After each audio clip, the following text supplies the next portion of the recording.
वालेकुम। मैं बबीता सिंह। आज की कक्षा में मेरा आज का टॉपिक जो है वह अभी तक हम लोग टीचिंग पढ़ रहे थे, शिक्षण पढ़ रहे थे। शिक्षण क्या है, शिक्षण का नेचर क्या है, शिक्षण के प्रकार क्या हैं। हमारा चूँकि टॉपिक टीचिंग चल रहा है, शिक्षण चल रहा है, तो आज इसी क्रम में हमारा जो आज का टॉपिक है वह है शिक्षण के सूत्र। शिक्षण सूत्र क्या है, मैक्सिम्स ऑफ टीचिंग। शिक्षण सूत्र तो एक बात जानिएगा, टीचिंग मेथड का जितना प्रयोग होता है, टीचिंग जो है उसके प्रिंसिपल्स शिक्षण में प्रयोग किए जाते हैं।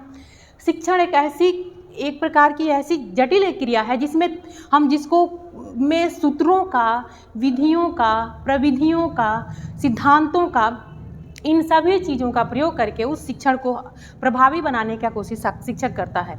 तो एक ऐसी प्रक्रिया है, क्योंकि जो शिक्षण प्रक्रिया चलता है वह एक कक्षा में चलता है, वह विशिष्ट, उसमें हर तरह के बच्चे होते हैं। आजकल वर्तमान शिक्षण प्रणाली जो है, आज का एजुकेशन सिस्टम ऐसा कहता है कि इंक्लूसिव एजुकेशन चलाना, यानी कि एक समावेशी शिक्षा, जिस कक्षा में कम बुद्धि वाले बच्चे, तेज या IQ जिनका कम है, अधिक है, किसी चीज़ में स्पेशल है या अलग, उनको अलग ना पढ़ा के उनको एक साथ कंबाइन करके पढ़ाया जाए, तो इस बात पे जोर दिया जा रहा है। इसलिए भी शिक्षण में इन सारी चीज़ों का, यानी कि जो भी हम उसके सिद्धांत प्रयोग करते हैं, उसके सूत्र प्रयोग करते हैं, उसकी विधियाँ, प्रविधियाँ, टेक्निक्स, हमारी स्ट्रेटजी, हमारी जो रणनीतियाँ, इन सब चीज़ों का प्रयोग करके एक शिक्षक लगातार यानी प्रभावी बनाने की कोशिश करता रहता है, जिससे पूरे क्लास को वह शिक्षण जो है वह प्रभावी हो, सभी बच्चों के लिए बोधगम्य हो, सरल हो, आसान हो, समझने योग्य हो। यह कोशिश शिक्षक का हमेशा रहा है। क्योंकि इस समय शिक्षण, बार बार हमने क्लास में कहा है कि शिक्षण अधिगम पे ज़्यादा जोर दिया जा रहा है, तो इसको और प्रभावी बनाने में इन सारी चीज़ों का प्रयोग किया जा रहा है। एक बात ध्यान रखिएगा, शिक्षण में हमारे जैसे जो है विधियाँ जो हम प्रयोग करते हैं, वह शिक्षण विधियाँ जो होता है वह शिक्षक का एक हथियार होता है, जिसके माध्यम से वह छात्रों को समझाने की कोशिश करता है, छात्रों को अपने वो जो है विषय वस्तु को उस तक पहुंचाने की कोशिश करता है, उसमें समावेश कराने की कोशिश करता है। तो जितना ही विधियाँ उन विधियों को हम संचालन करते समय अनेक सिद्धांतों, अनेक सूत्रों को उसमें सम्मिलित करते हैं। जैसे आज हमारा शिक्षण सूत्र है, आज हमारा मैक्सिम्स ऑफ टीचिंग है, तो शिक्षण सूत्र क्या होता है सबसे पहले जानते हैं।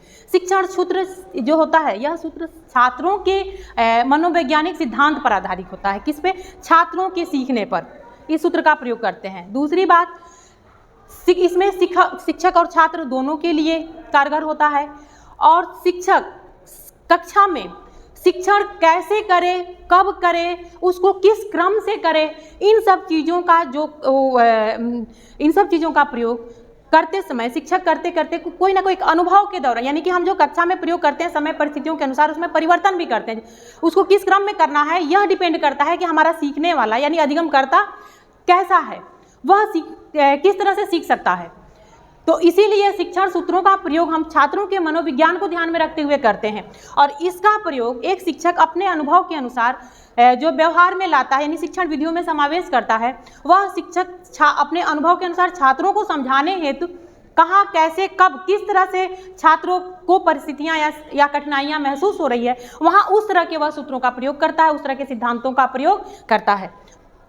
यह शिक्षण को प्रभावी बनाने में ही कारगर होता है। शिक्षण को अधिक प्रभावी, अधिक सरल या छात्रों के समझने योग्य बनाने के लिए इन सब चीज़ों का प्रयोग किया जाता है। तो शिक्षण सूत्र भी कहीं ना कहीं आपके पाठ्यक्रम, दूसरी बात यह जो है सभी के लिए उपयोगी है। प्रत्येक शिक्षण विषय, BEd के 3rd सेमेस्टर के बच्चे हैं, उनके लिए सभी शिक्षण विषयों में यह सूत्र और सिद्धांत प्रयोग किए जाते हैं। तो आज का मेरा क्लास थोड़ा सा हम जाने शिक्षण सूत्र क्या है। वह एक रास्ता, वह एक माध्यम है जिसके माध्यम से शिक्षक अपनी विधि प्रविधि को प्रभावी बनाता है और छात्रों को शिक्षण प्रभावी शिक्षण प्रदान करे या प्रभावी अधिगम करा सके, इसलिए इन सूत्रों का प्रयोग किया जाता है। यह सूत्र वही कार्य करते हैं। ठीक है, तो आज हम कुछ सूत्र हैं, कुछ ऐसे मैक्सिम्स हैं, कुछ ऐसे जो है सूत्रों के बारे में हम आपको बताएंगे। तो चलिए शुरू करते हैं। पहला है ज्ञात से अज्ञात की ओर। जैसे आप देख रहे हैं, नोन से अननोन की ओर। अब पहला जो हमारा सूत्र ये आता है नोन से अननोन की ओर। जब हम किसी भी पाठ को शुरू करते हैं, आपने देखा होगा जो कौशल विकास किया जाता है उसमें पहला इंट्रोडक्शन स्किल आता है, प्रस्तावना के अंतर्गत हम यही करते हैं। जब हमारा क्लास शुरू होता है तो ज्ञात से अज्ञात की ओर, किसी भी बच्चे को पहले से क्या जानकारी है उस जानकारी को हम पहले समझने पहले जानते हैं और जानते हुए बच्चों को उस जानकारी लेते हुए तब उसको वर्तमान ज्ञान यानी जो भी उसको प्रेजेंट करना है, जो टॉपिक उसे पढ़ाना है, उससे जोड़ते हुए हम प्रस्तुत करते हैं। ठीक है, तो इसका करने का मतलब यह होता है कि छात्र अगर पहले से जो चीज़ें जान रहा है उसमें उसकी रुचि होगी, वो जान रहा है, उसको नॉलेज है, और उस रुचि से, उस ज्ञात चीज़ से हमें जो अज्ञात चीज़ है यानी जो नया चीज़ हम देने जा रहे हैं उसको जोड़ते हुए जब हम स्टडी करें, जब हम उसको अध्ययन कराते हैं, तो यह शिक्षण जो है छात्रों को समझने योग्य होता है, छात्र वो प्रभावी ढंग से समझ पाता है। ठीक है, तो इसको कहते हैं ज्ञान से नॉन से अननोन की ओर। सूत्र इसको अप्लाई करता है शिक्षक कब, जब कोई नया टॉपिक देने जाता है उसका पिछला ज्ञान से जोड़ते हुए, कोई नई चीज़ें बताने जाता है तो उसके पिछले ज्ञान से जोड़ते हुए, पूर्व ज्ञान यानी प्रीवियस नॉलेज से जोड़ते हुए वो न्यू नॉलेज देना चाहता है, नया ज्ञान देना चाहता है। ठीक है, दूसरा है सरल से कठिन की ओर, सिंपल से कॉम्प्लेक्स की ओर। सरल से कोई चीज़ देखिए, जब हम आसान चीज़ों को बारे में जानते हैं यानी छात्र को हमें पढ़ाना, हमें सिखाना है किसे, उस छात्र को जो वह नया चीज़ हम देने जा रहे हैं उसके बारे में नहीं जान रहा है, तो पहले इजी से इजी चीज़ों को, सामान्य से सामान्य चीज़ों को, हमें आसान से आसान चीज़ों को उससे पूछना है या उसको बताना है, और उस आसान चीज़ों से धीरे धीरे हम सरल से सरल तथ्यों को हम धीरे धीरे बताते बताते कठिन की तरफ चलते हैं, यानी कि कॉम्प्लेक्स की तरफ चलते हैं। तो यहाँ पे छात्र को वह चीज़ें समझ में आने लगती हैं, क्योंकि एकदम से हम कठिनाई स्तर बढ़ाएंगे तो छात्र उससे भागने लगेगा, इसलिए आसान से हम धीरे धीरे करते करते उस कॉम्प्लेक्स की तरफ, उस कठिन जो है तथ्यों की तरफ आगे बढ़ते हैं। ठीक है, तीसरा आते हैं हम अनिश्चित से निश्चित की ओर। छात्र एक ऐसा, उसके मस्तिष्क में जो चीज़ें हो वह निश्चित नहीं होता है, वह अनिश्चित ज्ञान को, यानी पहले कोई जो चीज़ हम बता रहे हैं वह अस्थायी नहीं होता है, वह निश्चित नहीं, क्योंकि उसके बारे में वह बस इमेज बनाता है, उस तथ्यों को स्पष्ट नहीं रहता है। तो वह अनिश्चित ज्ञान को हम धीरे धीरे उसकी छोटी छोटी चीज़ों को हम स्पष्ट करते हैं, और उन तथ्यों को स्पष्ट करते करते निश्चितता की तरफ चलते हैं। हम अस्थायी ज्ञान जो है उसको अस्थायी ज्ञान प्रदान करने की कोशिश करते हैं। तो पहले अनिश्चित, कोई भी चीज़ जब नया चीज़ें जानेगा तो अनिश्चित ही रहेगा, और वह अनिश्चित ज्ञान के उसके छोटे छोटे तथ्यों को बताते बताते, यानी उनके छोटे छोटे तथ्यों को हम बताते हुए उसके पूर्ण ज्ञान देते हैं, उसको उसके ज्ञान को निश्चित करते हैं, उसके ज्ञान को डिफिनिट करते हैं। ठीक है, इनडिफिनिट से डिफिनिट की तरफ। अब हो गया प्रत्यक्ष से अप्रत्यक्ष की ओर, फ्रॉम सीन से अनसीन। प्रत्यक्ष से प्रत्यक्ष हो गया, इसको हम स्थूल से सूक्ष्म भी कह सकते हैं। प्रत्यक्ष यानी जो चीज़ें उसको दिखाई दे रही है, जो देख रहा है छात्र, उसको समझ रहा है, उसकी चीज़ों को देख रहा है, तो वह उसके लिए सामान्य सीखना आसान है। और जब वो देखता है, जो चीज़ें देख रहा है, जो उसकी आंखों के सामने है, हम कोई भी चीज़ बताते हैं तो पहले वही एग्जाम्पल लेते हैं, वही हम उदाहरण प्रस्तुत करते हैं जो छात्र के व्यवहार में हो, जिस चीज़ों को देखता रहता हो, जो चीज़ें उसकी आंखों के सामने घटती हो, और जब उसके माध्यम से हम अमूर्त चीज़ों को अप्रत्यक्ष चीज़ों को, अनसीन चीज़, जो चीज़ें नहीं है, यानी एक इमेज बना दिया कि ये चीज़ ये है, और उसके आधार पे हम अनसीन जो है, जो नहीं देख सकता, उसका एक इमेज बना के पढ़ाते हैं या समझाते हैं, तो छात्र उसको आसानी से, सरलता से समझ सकता है। तो ठीक है, इस प्रकार फ्रॉम अनसीन सीन से अनसीन की ओर। ठीक है, उसके बाद अगला आते हैं मूर्त से अमूर्त, मूर्त से अमूर्त, कंक्रीट से एब्स्ट्रैक्ट की ओर। कंक्रीट मतलब कोई चीज़ मूर्त रूप में जो दिखाई दे, जो उसके मूर्त रूप, यानी कि ये चीज़ जो है, ये चौक क्या है, मूर्त रूप है। अब इसको हमने अगर नहीं दिखाते हैं, फिर पूछते हैं, चौक ब्लैक बोर्ड पे लिखते हैं और वाइट बोर्ड पे जो लिखते हैं वह अमूर्त चीज़, वो समझ जाएगा कि जो मार्कर हम यूज कर रहे हैं वो क्या होगा, चौक की तरह ही होगा वाइट बोर्ड पे। यानी कि जो मूर्त चीज़ है, उस मूर्त को दिखाते हुए हम अमूर्त चीज़ों को, जो नहीं दिखाई दे रहा है, उस चीज़ों को बताएं। ये इसको कह सकते हैं स्थूल से सूक्ष्म की ओर।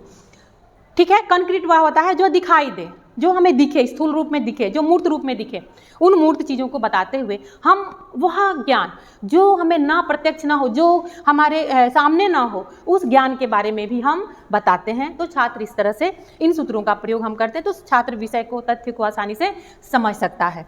ठीक है, अगला आते हैं हम पूर्ण से अंश की ओर। यहाँ पे होल से पार्ट की ओर। पूर्ण से अंश यानी कि किसी भी चीज़ को छात्र को पूरे पार्ट के बारे में बताया जाए, पूरे उसके रूप के बारे में। जैसे हमने मान लीजिए कि हमें एक मानव शरीर की संरचना, मतलब पूरी संरचना हमने दिखा दी है, फिर अलग अलग पार्ट हम बता रहे हैं। मान लीजिए कि कोई पेड़ ही लिए, कोई पौधा लिए, उस पौधा के पूरा होल दिखा दिए, पूरे पूर्ण ये पौधा है, और उसके पार्ट कौन कौन से होते हैं।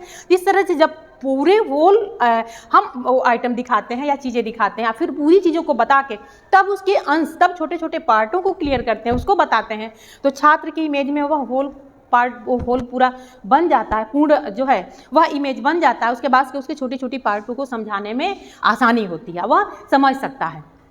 ठीक है, इस तरह से ये भी प्रयोग करते हैं। अगला आता है विशिष्ट से सामान्य। ठीक है, पर्टिकुलर से जनरल। पर्टिकुलर से यानी एक बात जाने की, जो विशिष्ट है, जो एक फिक्स है, जैसे कोई चीज़ हमने बताया, कोई ज्ञान दिया, विशिष्ट से सामान्य की ओर हम किस में करते हैं? आगमन विधि में, इंडक्टिव मेथड में करते हैं। किसी भी चीज़ का उदाहरण हमने प्रस्तुत किया, कोई चीज़ उदाहरण के रूप में दिखाया और उसके बाद से फिर उसकी जनरल चीज़ों को हमने बताया, यानी उसके सिद्धांत को हमने बताया। एक उदाहरण को प्रस्तुत करते हुए एक विशिष्ट तथ्य को प्रस्तुत करते हुए उस तथ्य के आधार पे हमने सामान्य उसके नियम बना लिए। ठीक है, उसके सामान्य बातों को बता दिया। ठीक, तो यह आपने आगमन विधि में वही आगे नीचे जो आपका है, आगमन से निगमन की ओर, इंडक्टिव से डिडक्टिव की ओर, इंडक्टिव से डिडक्टिव की ओर, यानी कि छात्र पहले उदाहरण प्रस्तुत करते हैं, उसके पास सामने पहले एक जो है एक एग्जाम्पल देंगे, एक विशिष्ट चीज़ को बताएंगे और उसके बाद से उसके छोटे छोटे कि क्या है, इसकी विशेषता क्या है, इस पर क्या नियम, फिर बाद में उसके आधार पे हमने नियम बनाया, सिद्धांत बनाया, प्रिंसिपल्स बनाया, तब यह क्या हो गया, छात्र उदाहरण को देखकर समझ जाता है कि ये क्या है, फिर उसके आधार पर वह उसके सिद्धांतों को समझ जाता है। ठीक है, तो समझाना आसान होता है। ये भी बात रखिए, ध्यान रखिएगा, डिडक्टिव टू इंडक्टिव भी मेथड अप्लाई किया जाता है, किसमें? ऊंचे क्लास के बच्चों में। यह जनरली हम सामान्य क्लास के बच्चों में, सामान्य कक्षाओं में आगमन से निगमन विधि का, इंडक्टिव टू डिडक्टिव मेथड का प्रयोग करते हैं। विशिष्ट से सामान्य जो है की ओर हम इस सूत्र का प्रयोग सामान्यतः छोटे कक्षाओं में करते हैं। इस प्रकार से ये जो हमारे सूत्र हैं। फिर अगला एक मनोवैज्ञानिक से तर्क की ओर, साइकोलॉजिकल टू जो है लॉजिकल, वो भी है आपका एक सूत्र रह गया है। 10 जो है सूत्र हम लेके आए थे। तो जो मनोवैज्ञानिक से तर्क, यानी कि बच्चे के मनोविज्ञान को ध्यान में रखते हुए उसकी रुचि, उसकी रुझान, उसके जो है उसकी क्षमता, उसके मानसिक सीखने की जो है क्या स्थिति है, इन सब को ध्यान में रखते हुए जब हम कोई चीज़ें बताते हैं, उसमें तर्क करते हैं, यानी विषय वस्तु पे हमने तर्क किया या बताना या पूछना शुरू किया, यह सूत्र का प्रयोग शिक्षण में हमेशा किया जाता है कि पहले जो है छात्र को जो पहले मनोविज्ञान को ध्यान रखे कि वो क्या चीज़ जानना चाहता है, समझना चाहता है या सीखना चाहता है। उसके आधार पर अगर हम विषय प्रस्तुत करते हैं, उस पर तर्क करते हैं, उस पर लॉजिक रखते हैं, तो छात्र को उस पर अपने विचार रखने में रुचि रहती है, वह उस पर अपनी बातों को रखता है, सीखता है और सीखने के लिए तत्पर रहता है। यह भी फॉर्मूला, यह भी कहीं ना कहीं सूत्र अपनाया जाता है। इस तरह से ये सारे जितने भी मैक्सिम्स हैं हमने बताया, यह सामान्यतः शिक्षण में प्रयोग किए जाते हैं जहाँ जैसी आवश्यकता होती है, जैसा हमारा जो है कंटेंट होता है, विषय वस्तु होता है, उस तरह से इन सूत्रों का प्रयोग करते हैं। और विधियों में इन सारे सूत्रों का प्रयोग करते हैं विषय वस्तु के अनुसार, छात्रों के अनुसार, उन शिक्षण विधियों के अनुसार इन सारे जो है सूत्र का प्रयोग किया जाता है। इस तरह से ध्यान रखिएगा बच्चों, DLED, BTC, BEd, MEd जितने भी इस तरह के टीचिंग से संबंधित हैं उनमें शिक्षण सूत्र और अगला जो हमारा टॉपिक होगा टीचिंग प्रिंसिपल्स ऑफ टीचिंग, वह ये दोनों हर विषय के लिए इम्पॉर्टेंट है। तो आपके लिए बहुत उपयोगी का टॉपिक है, ये इम्पॉर्टेंट टॉपिक है, तो ध्यान से इसको देख लीजिएगा। ठीक है बच्चों, आई होप आप लोगों को ये क्लास आप लोगों को समझ में आई होगी, आपने एंजॉय किया होगा क्लास को। ऐसे ही मेरे क्लास को देखते रहिए और अपना जो है उसको लाइक और शेयर करते रहिए, अपने कमेंट्स देते रहिए। आज के लिए इतना ही। Thank you everyone.